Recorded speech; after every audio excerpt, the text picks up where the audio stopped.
There is something quietly devastating about the way most people spend their working hours. Not because they're lazy, not because they don't care, but because they are almost never fully there. You open your laptop and within 4 minutes, you've checked your messages. Not because anything urgent arrived, just because the pull is automatic now, reflexive, like blinking. You start a task, and somewhere between the second and third paragraph, a notification hums at the edge of your screen, and your eyes move before your mind even registers the decision. You come back. You try to find the thread, but something is already gone. Some quality of attention that was there a moment ago has quietly left the room, and you don't even notice it leaving anymore because it happens so many times a day that its absence has become the normal texture of work. This is where we begin. Not with a solution, with a question. What if the way you've been working, the constant switching, the perpetual availability, the fragmented hours, what if that isn't just inefficient? What if it's costing you something far more fundamental than time? Cal Newport spent years watching this happen. Not just to others, but to the culture of knowledge work itself. And what he came to understand changed the entire frame of what it means to do valuable work in the modern world. He called it deep work. And the first thing you need to understand is that it is becoming rare at precisely the moment it is becoming invaluable. Let that sit for a second.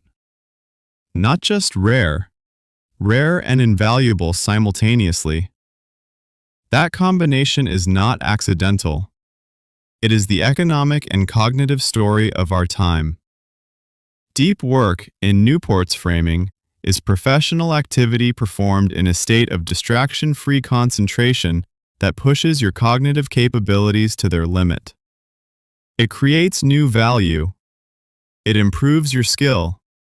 It is the kind of effort that, when you're doing it, makes you feel like your mind is actually being used for what it was built for. You know the feeling. It's rare now, but you know it. The hours that collapsed into each other. The problem that opened up. The page that filled itself. That state of absorption so complete that the world outside the work simply ceased to exist for a while. That is deep work. And Newport's argument is both simple and unsettling.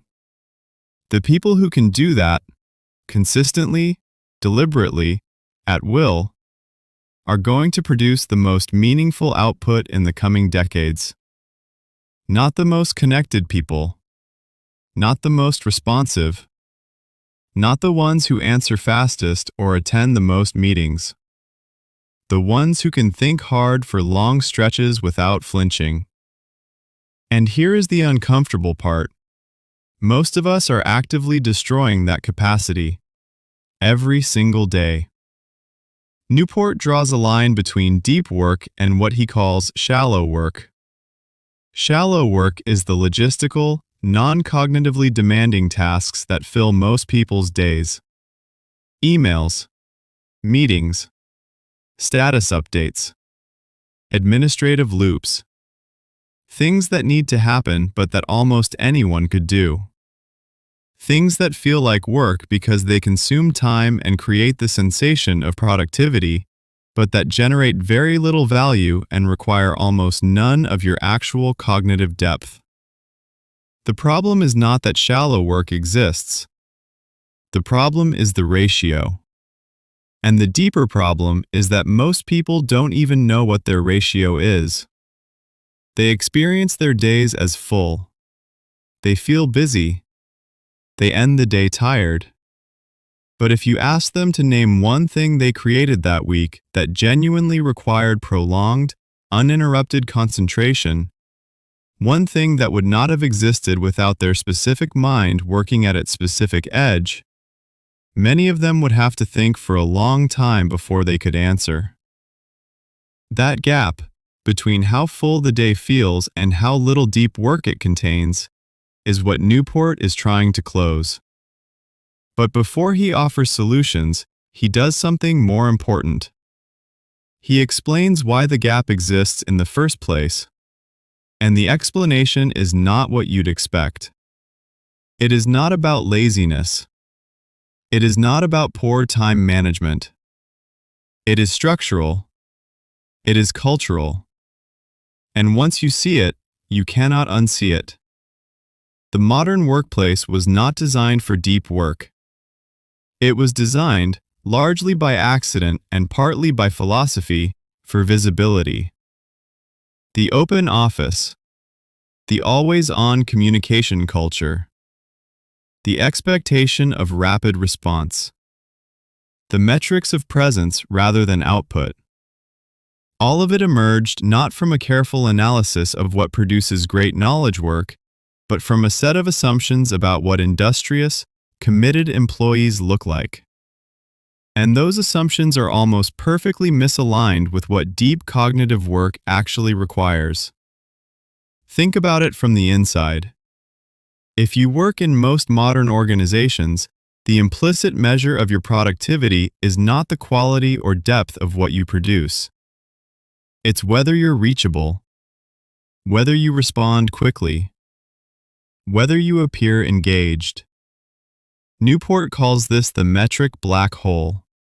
The fact that in knowledge work, it is genuinely difficult to measure what someone produces. So organizations default to measuring what they can see. And what they can see is availability, busyness, motion. This creates a feedback loop that systematically trains knowledge workers away from depth and toward the performance of effort. You learn, not consciously but through accumulated incentive, that being seen to work matters more than the quality of what your work produces. And so the shallow fills the deep. The emails displace the thinking. The meetings consume the mornings. And you arrive home feeling somehow both exhausted and empty at the same time, because your body spent the day working and your mind was barely asked to show up. Here is where Newport introduces an idea that, once heard, changes how you look at almost every modern technology.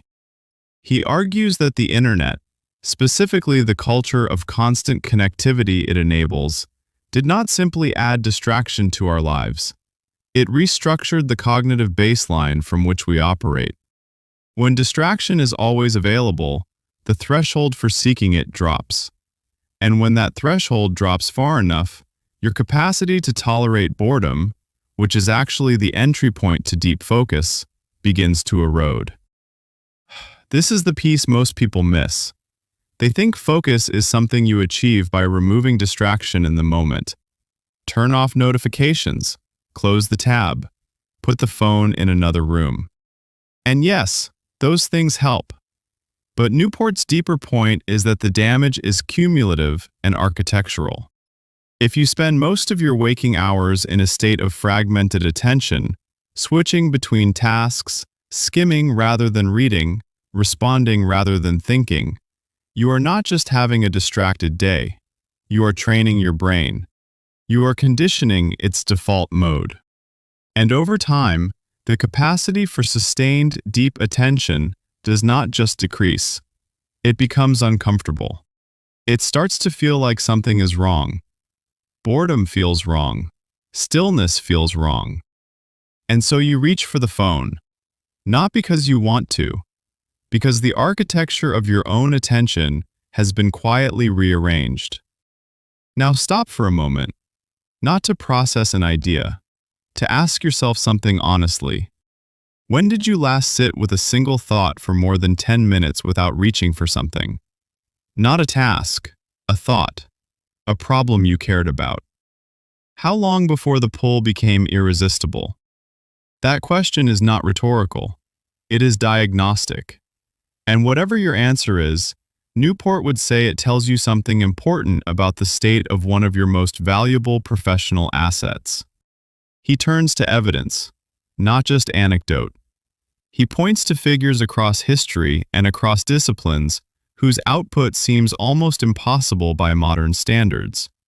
People who produced work of staggering depth and volume, who shaped entire fields, who left behind bodies of thought that still structure how we understand the world. And almost without exception, these people organized their lives around long periods of uninterrupted concentration. Not because they were morally superior, not because they had more willpower, but because they understood, instinctively or deliberately, that the depth of your output is a direct function of the depth of your focus. Carl Jung retreated to a stone tower he built himself. No electricity, no visitors, to do his most important theoretical work.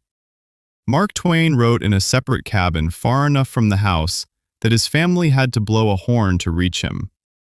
Donald Knuth, one of the most important computer scientists in history, abandoned email entirely in 1990 and explained, without apology, that he was trying to accomplish something, and that certain modes of communication were incompatible with that. These are not eccentric habits. They are evidence of a precise understanding. Deep work requires not just the absence of distraction, but the presence of extended, protected time. And protecting that time in the modern world requires not just discipline, but deliberate architecture. This is where Newport pivots from diagnosis to design. And the design is more nuanced than most people expect. He does not argue that everyone should become a hermit. He does not suggest that shallow work is worthless or that connectivity is inherently destructive. What he argues is that most people have never made a deliberate, considered decision about how much deep work their professional life requires, and that without that decision made clearly and explicitly, the default will always be shallow. The default is shallow because shallow is frictionless. Shallow is socially rewarded. Shallow feels productive without requiring the specific kind of discomfort that deep work requires. And deep work requires discomfort. This is not a flaw to be fixed. It is a feature to be understood. The resistance you feel when you sit down to do genuinely hard cognitive work, the pull toward your inbox, the sudden need to reorganize your desk, the restlessness that arrives within the first 10 minutes of real concentration, that resistance is not a sign that something is wrong. It is the normal sensation of your mind being asked to operate near its limit. It is the entry cost of depth. Newport identifies several distinct approaches to scheduling deep work, and which one fits depends heavily on your professional circumstances. The first, which he calls the monastic approach, is the most extreme, the complete or near-complete elimination of shallow obligations. This is the Jung model, the Knuth model. It works for people whose primary professional value is entirely tied to a single output, the book, the theory, the algorithm. For most people, this is not realistic, but it represents the philosophical endpoint of the argument. If depth is what creates your value, then protecting depth is not optional. The second approach is the bimodal model. Here you divide your time into clear, deep, and shallow periods, weeks, months, even seasons, during which you either engage fully with deep work or fully with the world. The academic sabbatical is a version of this. So is the novelist who writes for 4 months and tours for 2. What makes this work is the clarity of the division. When you're in a deep period, you are unreachable. When you're in a shallow period, you are fully available. The problem this solves is the daily bleed. The way shallow and deep tend to contaminate each other when they're allowed to coexist without clear boundaries. The third approach, and the one Newport believes is practical for the largest number of people, is the rhythmic approach. This means creating a daily deep work habit. A scheduled block, same time each day, treated with the seriousness of a meeting that cannot be canceled. Not a goal, not an intention. A recurring appointment with your own cognitive depth. The research on habit formation suggests that this kind of consistency is what converts an effortful decision into an automatic one. When deep work happens at the same time each day, the startup cost decreases. The mind learns to drop into focus faster. The ritual becomes the threshold. And the fourth is the journalistic approach, the ability to drop into deep work whenever a window of time opens, regardless of environment or context. Newport is clear that this is the hardest to develop. It requires such a trained and disciplined mind that it is not really a beginner's method. But it is the approach that people like Walter Isaacson have described using, carving out focused writing time in airport terminals, waiting rooms, the spare hour between meetings. The capacity to deploy concentration on demand without the scaffolding of routine or environment. What all four approaches share is a commitment to the idea that deep work must be scheduled, not improvised. If you are waiting for the conditions to be right before you do your most important thinking, you will wait indefinitely. Because in the modern world, the conditions for deep work never arrive on their own. They must be constructed. Now here is where Newport introduces an idea that initially sounds like a productivity tip, but is actually something much more fundamental. He talks about the importance of downtime, genuine downtime. And his argument cuts against a common assumption about what serious, ambitious professionals should do with their hours.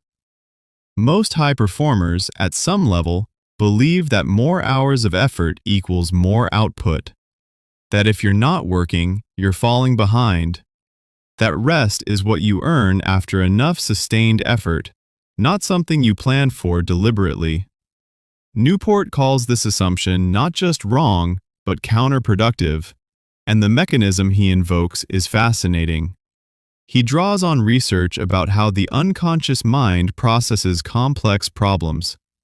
When you are consciously focused, your attention is a spotlight, narrow, directed, deliberate. But when that spotlight is turned off and you allow genuine rest, walking without a podcast, sitting without a screen, letting your mind wander without direction, something else activates. The unconscious mind continues to work on the problems your conscious mind has loaded into it. It makes connections you couldn't make while straining. It finds the angle that wasn't visible while you were looking directly at the problem. This is why Newport argues that true shutdown, a genuine, hard end to the working day, is not laziness. It is a professional tool. The mind needs the downtime to do its background processing. And when you fill that downtime with more shallow input, scrolling, streaming, half-distracted task switching, you are not resting. You are simply working in a different, lower quality way. You are loading more data without giving the system time to consolidate what it already holds. He describes a shutdown ritual, a specific sequence of actions at the end of each working day designed to signal to the mind that the day is genuinely complete, not abandoned, not paused, complete. Every open task reviewed, every commitment captured, every loose thread addressed or consciously deferred. And then a phrase. Newport uses shutdown complete, spoken out loud. Not as magic, as a cognitive anchor, a signal to a part of the mind that still runs in the background, still worries, still loops through unclosed loops, even when you think you've stopped. The ritual tells it, we can stop now. The loops can open again tomorrow. This matters more than it initially sounds, because one of the most corrosive features of modern knowledge work is that it never fully ends. There is no physical boundary between work and rest. There is no factory whistle, no commute that enforces transition. The laptop closes, but the mind stays open. The email doesn't stop arriving. And so the shallow creeps into every hour, including the hours the body is at rest, and the mind never gets the full downtime it needs to do its background processing. The shutdown ritual is Newport's architectural solution to a psychological problem. It is not a productivity hack.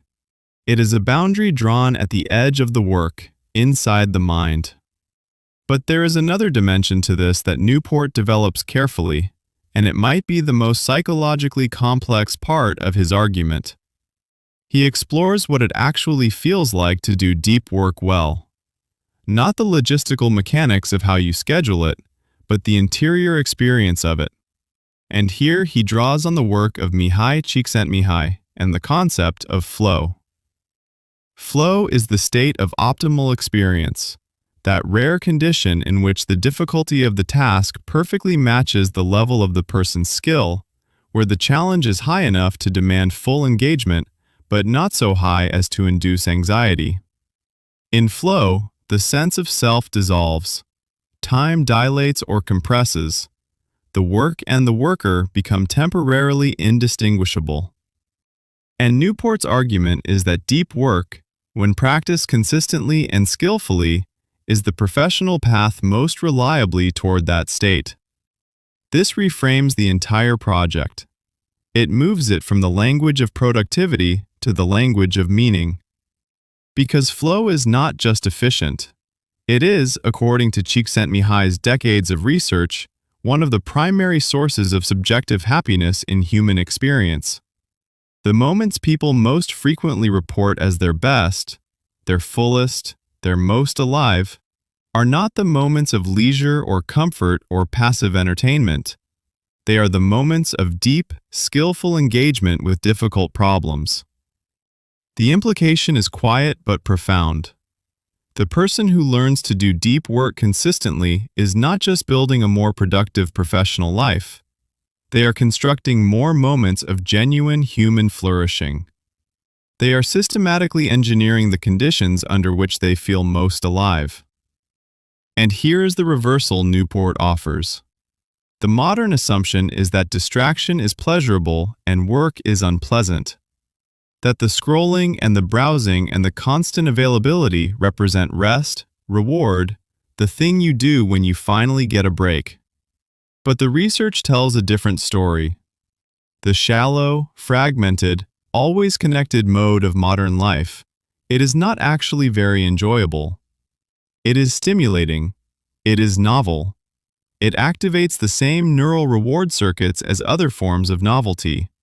But it does not produce the depth of satisfaction that demanding, focused work produces. And the tragedy Newport points to is that people who have lost their capacity for deep focus have also, without knowing it, lost their most reliable path to feeling genuinely good at what they do. This is the emotional core of the book, and it arrives not as a productivity argument, but as something closer to a philosophical warning. The cost of distraction is not just inefficiency. The cost of distraction is a diminished life, a life in which you are always busy and rarely satisfied, always connected and rarely present, always moving and rarely arriving anywhere that matters. Newport does not say this with drama. He says it quietly, carefully, with evidence. But the weight of it lands all the same. He then turns to the specific practices that build deep work capacity. And the first is one that runs almost entirely against the culture of self-improvement as it's usually presented. He argues that you should embrace boredom. Not tolerate it, embrace it. Actively seek it out. This is not intuitive. The contemporary instinct, when boredom arrives, is to treat it as a problem to be solved. We have engineered it almost entirely out of daily life. Waiting in a queue, phone. Riding the elevator, phone. Walking between meetings, phone. Every gap filled, every pause plugged. And Newport argues that in doing this, we have removed the very training ground where the capacity for sustained focus gets built. Boredom is not emptiness. Boredom is the mind resisting stimulation. It is the sensation that precedes depth. And if you cannot sit with that sensation, if the discomfort of a mind without input is immediately intolerable, then you have no foundation from which deep work can grow. Every time you resolve boredom with a glance at your phone, you are conditioning yourself more deeply toward fragmentation. You are training the threshold lower. You are teaching the mind that stillness means something is wrong, and that stimulation is always available to fix it. The practice Newport suggests is deliberate. Schedule your internet use. Not in the sense of strict time limits, though those can help, but in the sense of creating clear periods during which you are offline and must remain so, even if work requires connectivity. The point is not the restriction itself. The point is the repeated experience of tolerating the absence of stimulation, the actual training of your attention to stay on one thing even when part of it wants to leave. He also argues for what he calls productive meditation, using physically occupied but mentally unchallenged time, a walk, a commute, a run, to focus your attention deliberately on a single, well-defined professional problem. No podcast, no music, just you and the problem, in motion. And what you are doing here is not just thinking. You are practicing the specific cognitive skill of returning your attention to a single focus over and over, each time it wanders. This is the mental equivalent of resistance training. Every time you bring attention back from distraction, you are strengthening the capacity to concentrate. You are building the muscle. Newport also examines the role of social media in all of this, and he approaches it with a kind of rigorous neutrality that is unusual in conversations about technology. He does not argue that social media is bad. He argues that most people adopt it and continue using it based on a fundamental logical error. He calls it the any benefit approach, the idea that if a tool or service provides any benefit at all, any positive feature, any occasional usefulness, then it is worth incorporating into your life. The alternative framework Newport proposes is the craftsman approach to tool selection. Before you adopt a tool or habit, ask whether it significantly advances the goals and values you've actually identified as central to your professional and personal life. Not whether it occasionally provides value, whether it materially advances your most important goals relative to the costs it imposes on your attention and time. When you apply this framework to social media honestly, not defensively but honestly, the calculation often looks different than you'd expect. The benefits tend to be real but minor. The attention costs tend to be significant and cumulative. And most people, if they applied the craftsman standard rather than the any benefit standard, would conclude that the exchange is worse than it appears. He is careful not to moralize. He is not telling you what to value. He is asking you to be deliberate about it. The failure he diagnoses is not that people value connection or entertainment or community online. It's that most people have never actually decided whether they value those things enough to justify the cost. They simply adopted the tools as they appeared, through social pressure and ambient culture, without ever pausing to ask whether the exchange was a good one.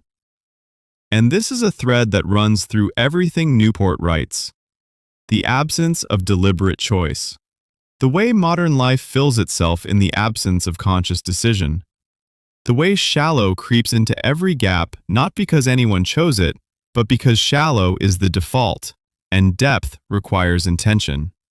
Depth requires you to decide. The final section of Newport's argument concerns what you might call the deeper why. Because so far the case for deep work has been largely instrumental. It makes you more productive. It creates more value. It builds a career advantage in a distracted world. And all of that is true. But Newport goes somewhere more interesting in the end. He draws on the work of the philosopher Hubert Dreyfus and the religious writer Matthew Crawford, and he makes an argument about craftsmanship and meaning that sits at the heart of what it means to do good work at all. There is something in the act of skilled, focused engagement with difficult work that produces a particular kind of satisfaction unavailable anywhere else. It is not the satisfaction of completion or recognition or reward. It is the satisfaction that comes from pushing your capabilities, from genuinely trying, from meeting something hard and staying with it until it opens. Skilled craftspeople, whether they work with wood or code or sentences or musical notes, consistently report something similar: that the quality of their engagement with the work, the depth of their attention, the degree to which the work demands and receives their full self, this is not incidental to the meaning they find in it. It is the meaning. The meaning is in the doing, and specifically in the doing at full depth. Newport argues that this is not a romantic idea about artisanal labor. It is a psychological truth about human beings and their relationship to challenge. We are built for this. The ancient circuits that produce flow states, that reward mastery, that make us feel most fully ourselves in moments of skilled concentration, those circuits did not develop by accident. They developed because deep engagement with difficult tasks is what our kind of animal was shaped to do. And when that engagement disappears from a life, when the days fill with shallow, fragmented, low-stakes activity, something essential goes quiet. Not loudly, not dramatically, just quietly. The way a room slowly dims as the afternoon light shifts, and you don't notice until suddenly it's dark. This is what Newport is ultimately pointing toward. Not a productivity system, a philosophy of attention, a set of choices about how you want to inhabit the hours of your life and what you want those hours to produce in you and in the world. And so we arrive back at where we began, that quiet devastation, the working hours that are full but hollow, the exhaustion that doesn't feel earned, the sense at the end of a busy day that your mind was barely in the room. You now understand why. Not because you lacked discipline, not because you were careless, but because the architecture of modern work was not built for depth, and no one told you that your most valuable cognitive asset was quietly eroding inside that architecture. No one told you that the attention you were giving away, fragment by fragment, notification by notification, was not a renewable resource you could reclaim at will. That every time you conditioned yourself toward distraction, you were making depth a little harder to reach. But here is what Newport leaves you with, and it is not a system or a schedule or a set of rules. It is something quieter than that.